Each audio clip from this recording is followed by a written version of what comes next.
Good morning, world. It is Wednesday, the 28th of August 2019.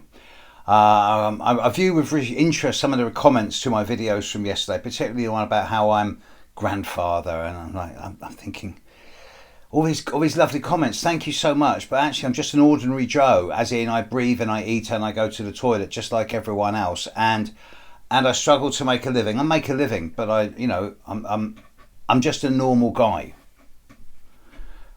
But some of you seem to have this impression that I'm actually a really I am at the top of my game astrologically, but that's only because I've been working at it every single day for 40 years plus. And anyone can become a master if they put the time and effort in at whatever they do.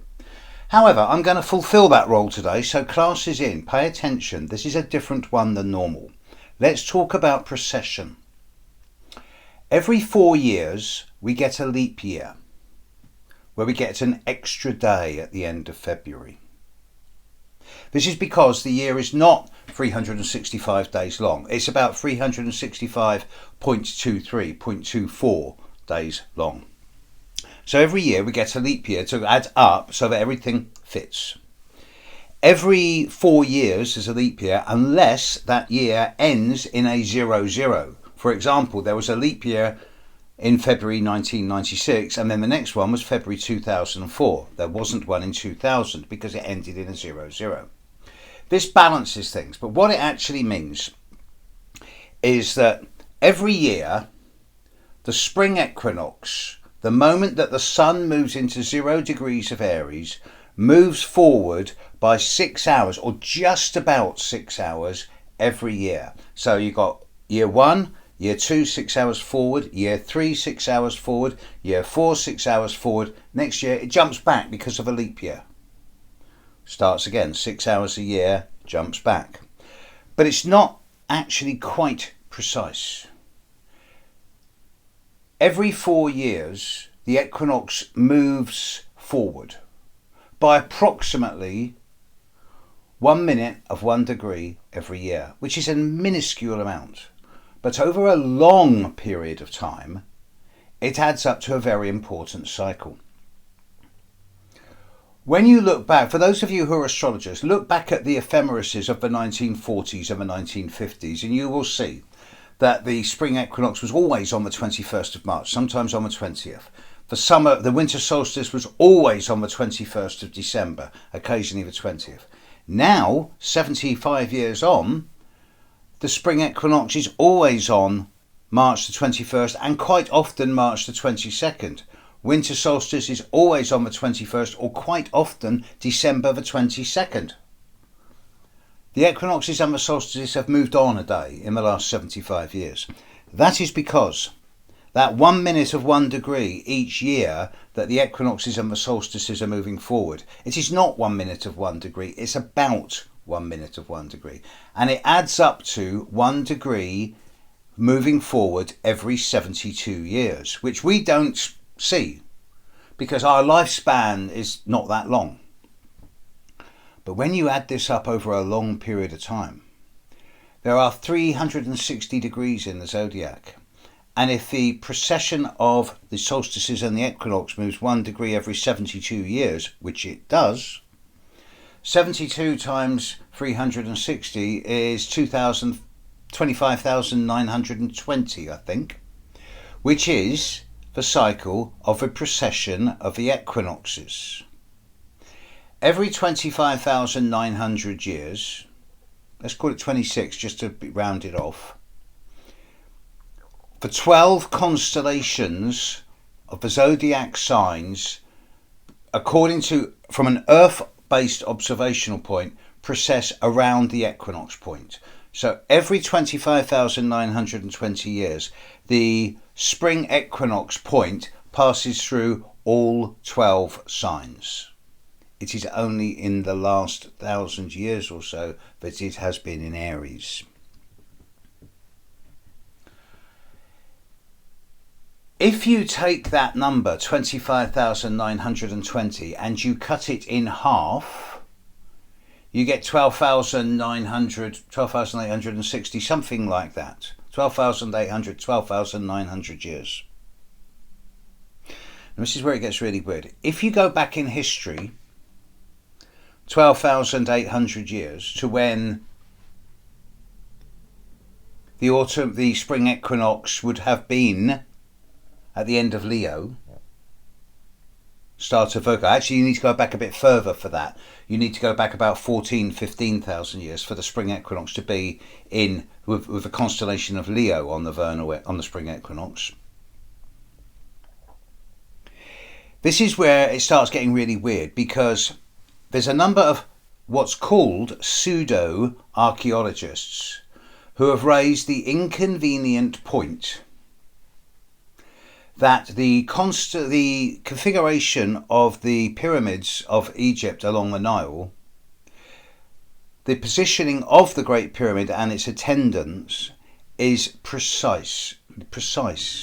The position of Orion's belt as it was 12,600 to 14,000 years ago. Now we know that the pyramids were only built around about 2,500 BC. We know this for a fact.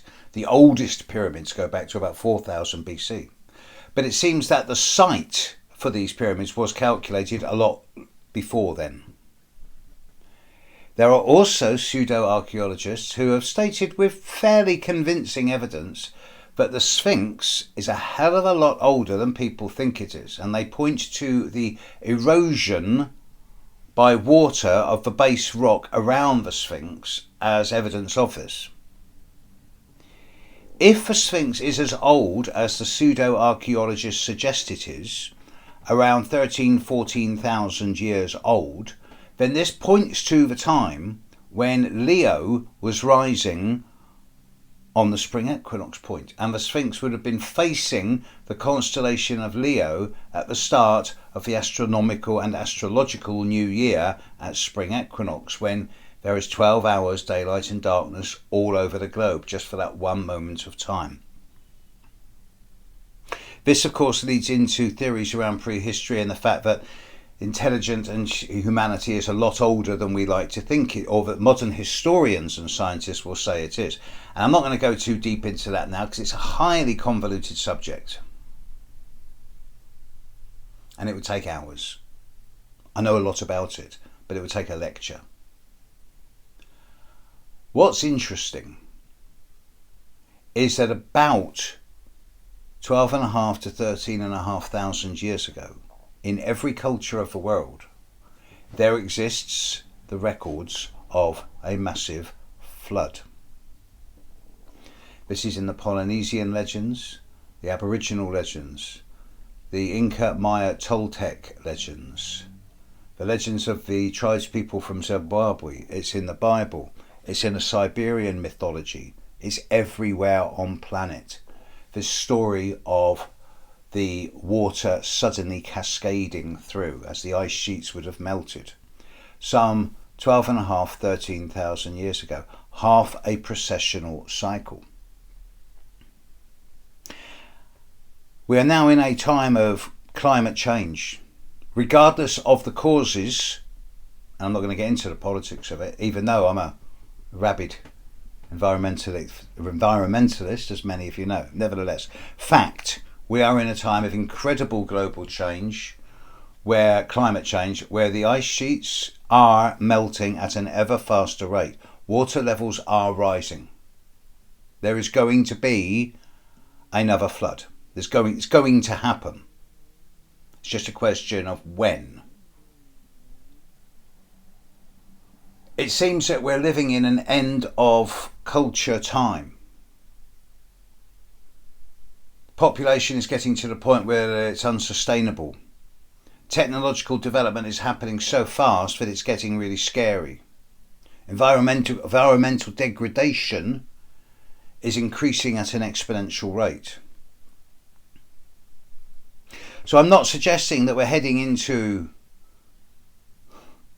millennial or 10 times millennial catastrophe tomorrow, next week, next year, or in the next 100 years.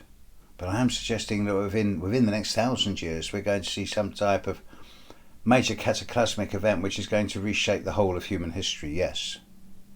as has happened before. And purely conjecture on my part, with a little bit of backup from various anthropological sources, when this happened 12,000 years ago, it's a good case for saying that humanity switched from being right brain, intuitive, community orientated, into being left brain, rational, isolationist, self-determined. And if this cycle were to repeat itself, then I hope we would sort of upgrade it, not in a circular rut-based fashion, but in a upwards spiral fashion. So instead of switching back to right brain, we would enter a time of lobal sharing, where right and left brain started to communicate a lot easier. And there is strong evidence that just within the last couple of 100 years, or even the last 100 years, the corpus callosum, that little bridge that links the left and the right hemispheres of the brain, has started growing. It is now in many, many people 3 times thicker than it would have been 100 years ago. There's a sort of much stronger interplay now between the logical, rational, analytical sides of our nature and the intuitive, borderline psychic, sensual side of our nature, which we can only hope will continue. So in this crazy times that we live in, certainly in terms of the very long term, the large scale, there is hope for the future. And I'm sure that our descendants will become much more than we are. Much more. And there won't be the distractions of politics or money or profit and greed or religion or anything like that. There'll be a form of collective consciousness where everyone will retain their individuality, but everyone will be able to tap into a kind of communal vibe that will be borderline telepathic without being invasive. And what's not to like about that? And of course, as an astrologer, I'm already off planet, and this could just be the ramblings of a 64-year-old geriatric who's just got a really weird idea on the nature of humanity. But in today's day and age, for many people, hope of a better future for us and our descendants is the single best sustaining reason to keep going. On that note, I'll get this across. Catch you later, world. Bye.